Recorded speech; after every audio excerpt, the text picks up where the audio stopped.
Well, here we are. It's almost coming up to the middle of October 2025, and summer is definitely over, although it's hanging on. We've had some nice warm weather recently, a few windy storms. There we go. Autumn is definitely on the way. So I thought you'd like a quick tour around the garden just to see what I've been up to this year.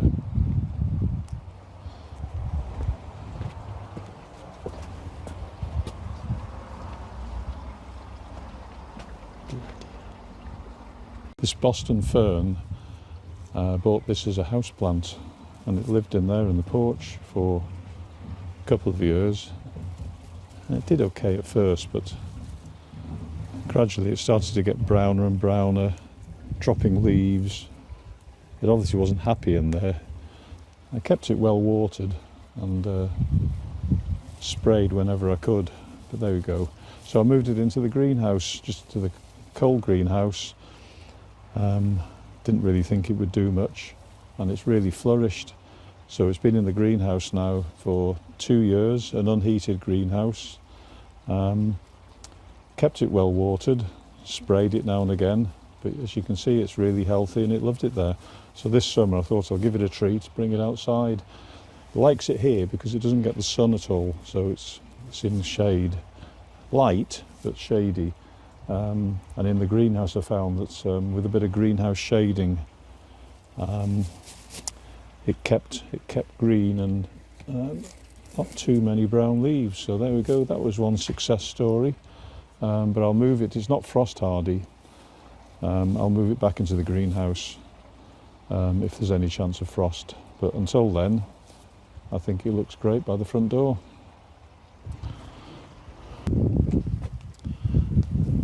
This is a hamamelis, or witch hazel. I suppose it's a small tree or a large shrub. It'll grow to a fair size. I planted this 2 years ago in the back garden by the gate onto the golf course, and it didn't do well. It grew a little bit. It's grown maybe a foot or so in that time. Leaves came up, leaves dropped off. It's deciduous, and it tried to flower. The flowers came on, and the flowers come on bare stems, and it's supposed to have a fantastic scent in the winter. But the flowers didn't come to anything. It does prefer, or I read that it does prefer acid soil. So I think that's been the problem, that the soil here is definitely not acid. So I've dug it up, I've put it in this big tub, which is full of ericaceous compost, which is good for acid-loving plants, shall we say. So I'm hoping that it'll perk up. It might not flower properly this year, but I'm hoping next year it will. And I'll keep it here where it's a little bit more sheltered. It did get the wind quite badly at the front there, open to the golf course, so hopefully it'll do a bit better. It'll be a bit happier here. Something else that I tried this year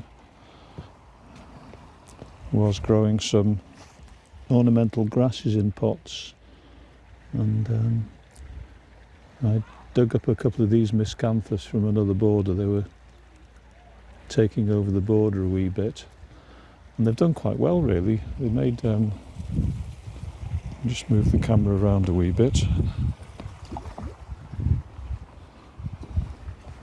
They made quite a nice show this year, I think, in pots. Gave a bit of height to the planting on the patio.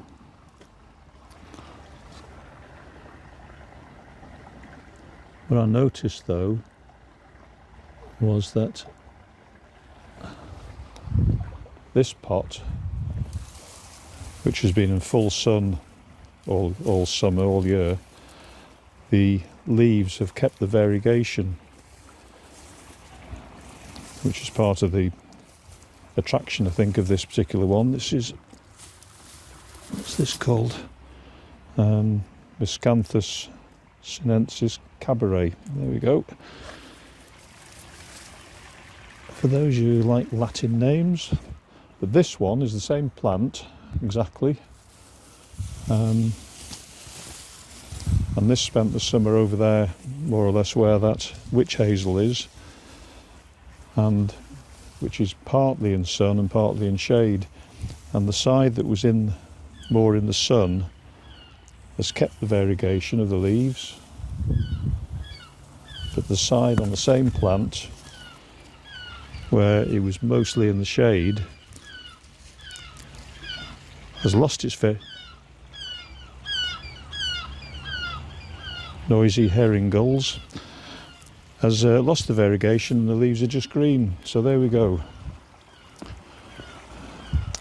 We'll live and learn.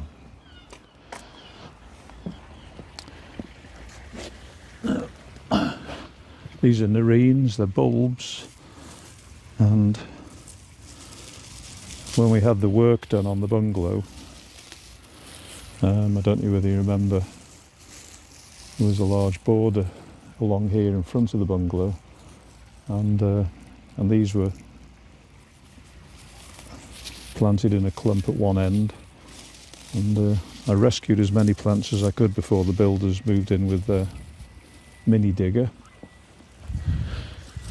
Potted these up, and it took a couple of years. They don't like being moved, I don't think, and potted these up, and the last couple of years they've flowered really quite well, and but the pots are getting a little bit crowded now, so I think I might have to move them again and find a place on the border somewhere nice and sunny. I think they like full sun, but they're a lovely plant.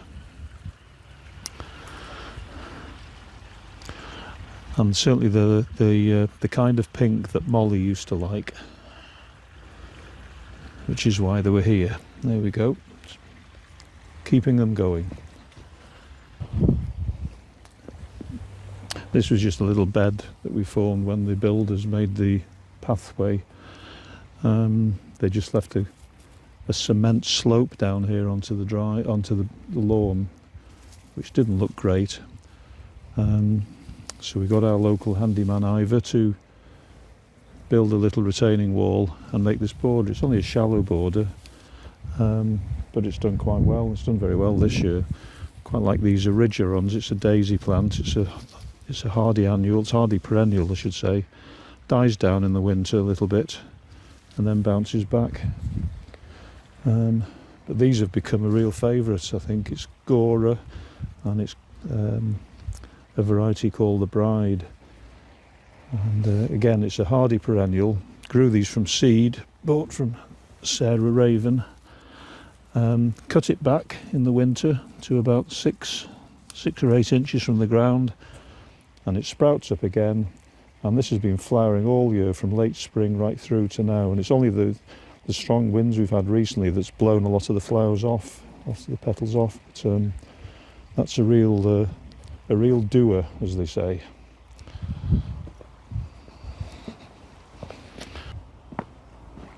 There's another Gora. The one over there in the full sun definitely does better than this one, which is gets the morning sun, but then it's shaded most of the rest of the day. Still does okay though.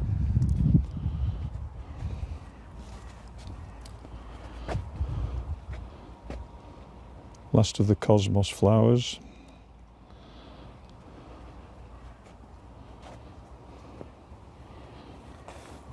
Quite nice vivid blue flowers on that. I think it's called the Serratus stigma.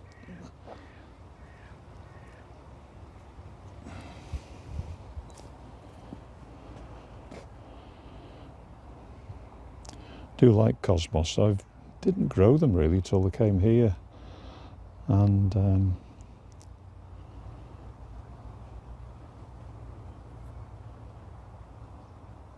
they're certainly very showy.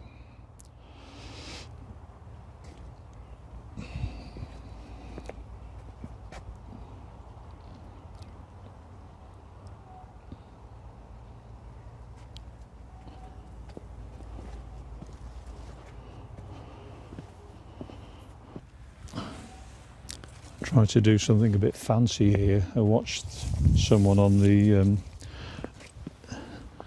TV on the Chelsea Flower Show. They run a nursery down in the southeast somewhere, and they specialise in shrubs and small trees. And he suggested a nice way to show a tree is to prune off the lower branches, leave this nice stem, especially if it's a multi-stemmed. It needs to be really a multi-stemmed shrub or tree. And this is a Viburnum tinus. Got 2 or 3s in the garden. They do grow quite big. Just coming into flower now. It's a winter flowering shrub. But this one, I thought the shape looked quite nice, so revealing the lower branches, lets a bit of light in below so you can underplant maybe with something.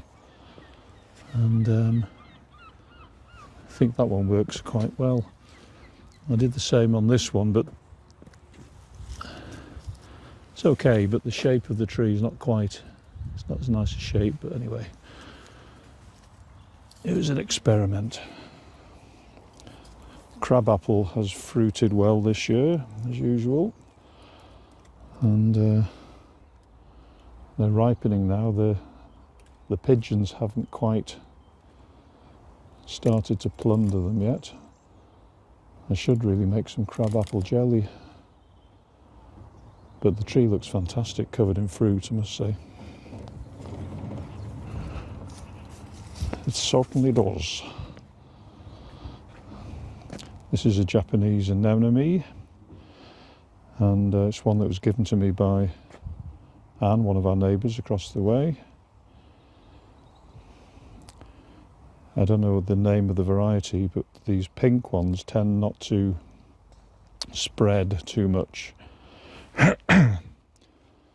The white variety can be a bit of a thug, and they spread by underground runners and then pop up in places where you weren't expecting them. But this one's been in now for about 4 years and has stayed in quite a nice clump. Quite like that one.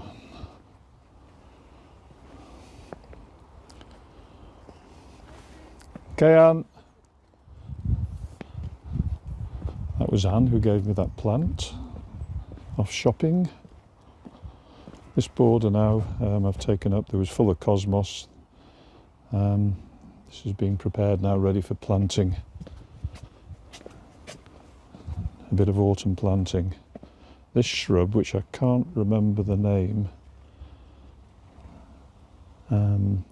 but has turned into a fantastic autumn colour. It's going over now, but before the leaves fell, it was really vibrant red. I do like ornamental grasses, and that's Steepa gigantica, golden oats, and I'll leave those on all winter. They look great.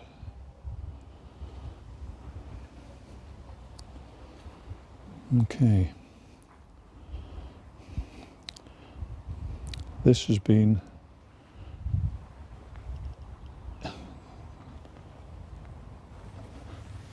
quite a success this year, I think, this combination, which I haven't tried before.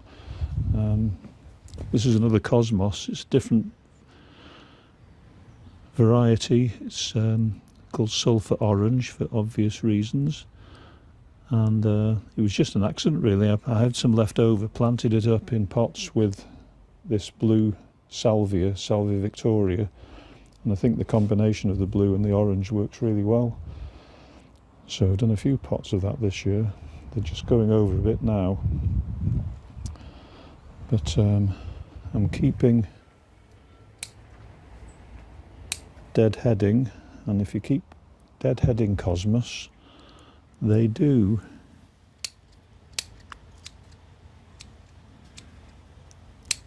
keep flowering. Quick peek in the greenhouse. More ornamental grasses. I'll take those out and winter those outside. Pansies. I've got 2 varieties of pansies coming for the winter pots. Black Star, that should look stunning. And then a multicoloured one called Special Early F1. So, oops, they're doing okay.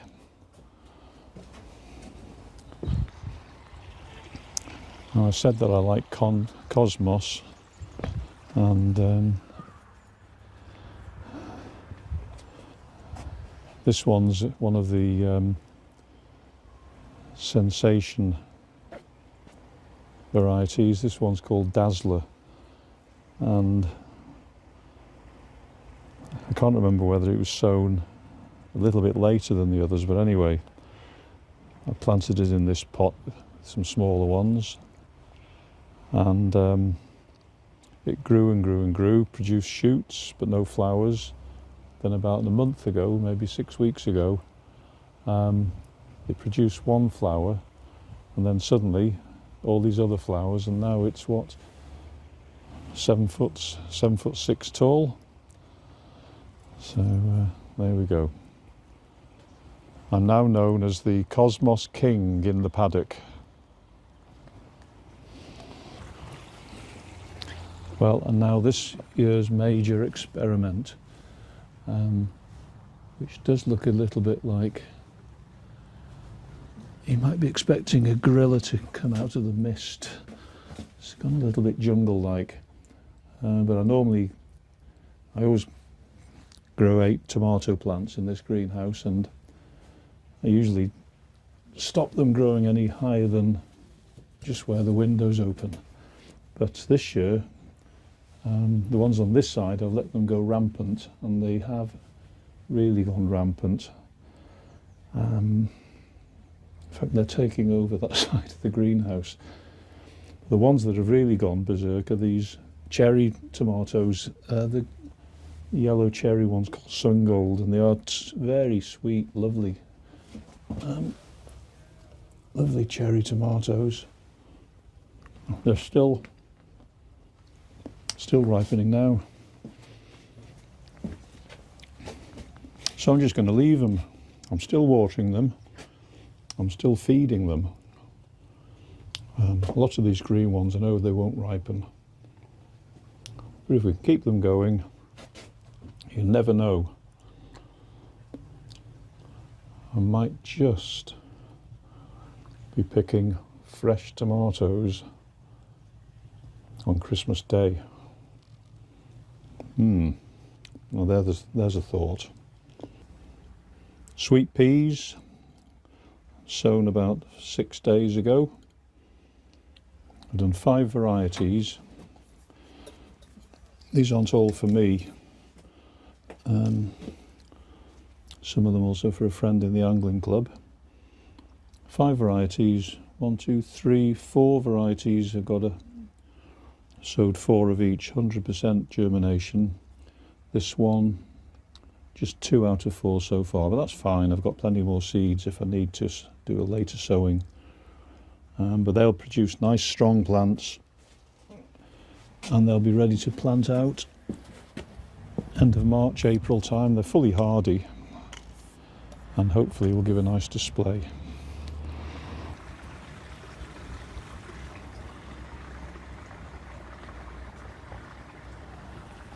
Well, I've got a nice cup of tea.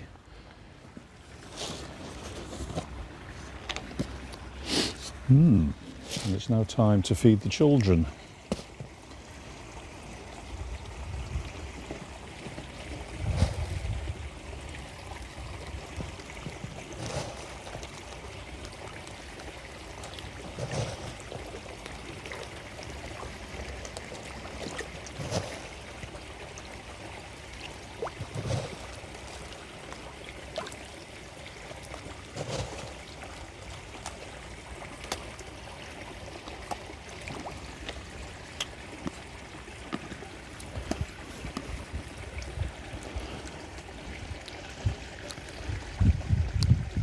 "57 varieties of goldfish and koi."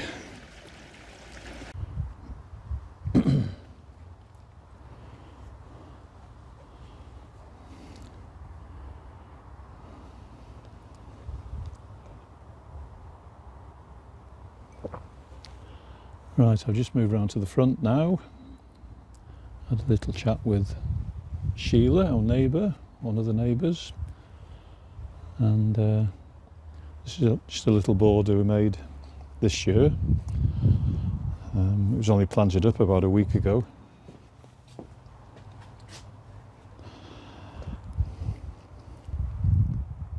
Just with some perennials. We've got the Erigeron, some Auguras, some Geums, a nice little different type of miscanthus, one or two wallflowers, and I've planted up about 60 dwarf flowering bulbs, spring bulbs, narcissi mainly, and some small red tulips. Should be nice in the spring. Gwen's in there wrapping Christmas presents.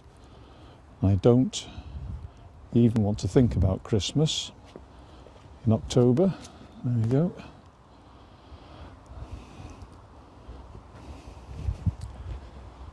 So there's been a charity golf competition on at the club today. Quite a few people playing. I'll just do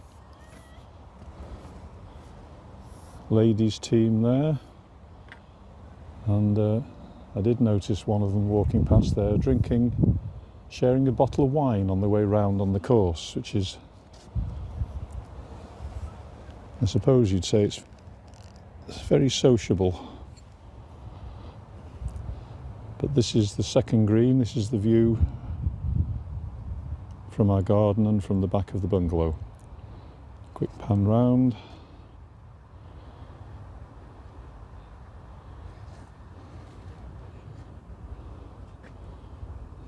The car park.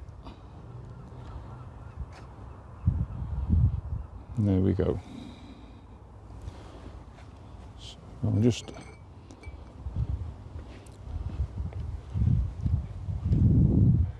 walk you down the side path, and then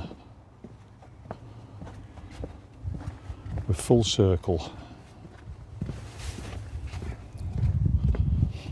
A quick tour of the estate.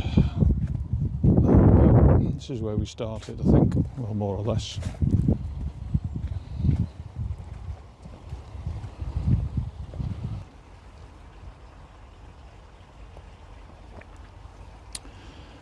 So there you go. Hope you enjoyed my little video tour of the garden. Some of it's looking nice, other parts need work, shall we say. But somebody said a garden's never finished. There's always things to do, things to improve, new ideas. So there we go. Over and out. Maybe see you again.